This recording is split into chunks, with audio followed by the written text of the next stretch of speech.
एक राजा के अस्तबल में बहुत सारे घोड़े थे।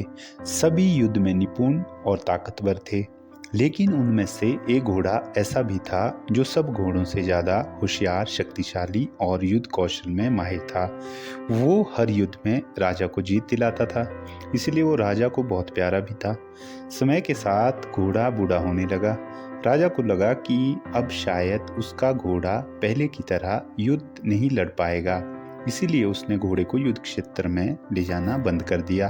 अब घोड़ा सारा दिन अस्तबल में बैठा रहता या पास के मैदानों में घास चरने के लिए निकल पड़ता था। एक दिन घोड़ा घास चरते चरते दूर निकल गया। जब उसे प्यास लगी तो वह पास के तालाब में पानी पीने उतरा।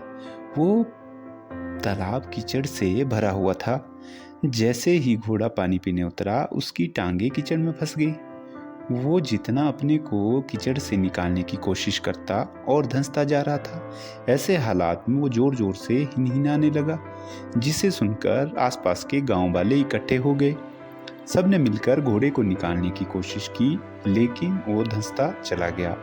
तब लोगों ने तुरंत जाके राजा को बताया कि उसका प्यारा घोड़ा गहरे कीचड़ में फंस गया और बहुत कोशिशों के बाद भी नहीं निकल पा रहा है। राजा अपने साथियों के साथ घटनास्थल पर पहुंचे और घोड़े को निकालने का प्रयास करने लगे, लेकिन किसी भी तरह से घोड़े को नहीं निकाल पा रहे थे। तभी राजा ने अपने राज्य के विद्वानों को बुला के इस समस्या का हल निकालने को कहा। किसी को कोई रास्ता नहीं मिल रहा था। आखिर एक बूढ़े आदमी ने राजा से कहा कि आप तुरंत घोड़े के आसपास युद्ध के नगाड़े बजा दीजिए, साथ ही तलवारों और ढोल की गूंज भी बजाइए। राजा के विद्वानों की सलाह पर आश्चर्य हुआ, लेकिन उसने वैसा ही किया। जैसे ही नगाड़े बजने लगे, तलवार और ढालों की गूंज गूंजने लगी, वैसे ही निढाल बूढ़े घोड़े में जैसे मानो जान आ गई। घोड़े ने बहुत देर नगाड़े की आवाज़ सुनी, फिर धीरे धीरे उठ खड़ा हुआ और फिर जैसे चमत्कार हो गया, उसने अपने को झाड़ा और हिनहिनाते हुए खुद जोर लगा के कीचड़ से बाहर आ गया।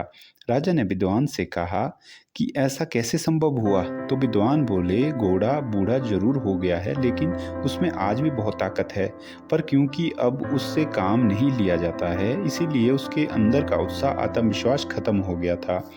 अब जब उसे फिर से पहले वाला माहौल मिला तो उसे उत्साह का संचार हुआ और ताकत लौट आई।